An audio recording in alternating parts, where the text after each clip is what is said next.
Magandang araw, Pilipinas! Ako po si Sofia Vitinorio na maghahatid ng nagbabagang balita ngayong araw. Presyo ng bilihin sa pamilihan, pataas pa rin ang pataas.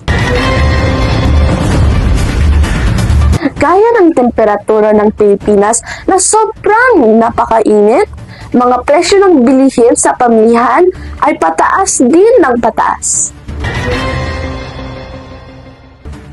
Ayon sa tala ng Department of Agriculture, ang mga presyo ng gulay sa pamilihan ay patuloy ang pagtaas.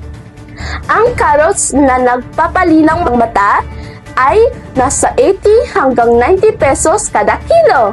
Ang patatas naman ay nasa 70 hanggang 85 pesos kada kilo. Samantala, ang repolyo naman ay nasa 60 hanggang 70 pesos kada kilo.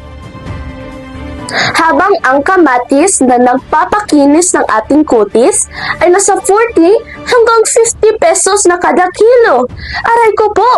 Tala ang sibuyas na umabot nasa 100 hanggang 120 pesos ang kilo. At ang bawang naman ay nasa 200 hanggang 400 pesos ng ang kilo. Ang mahal!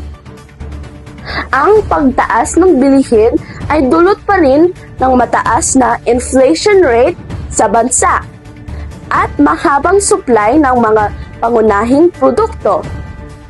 Ako po muli si Sofia Vitinorio para sa Kidi Patrol. Magbabalik ang Kidi Patrol makalipas ang ilang oras. Maraming salamat po.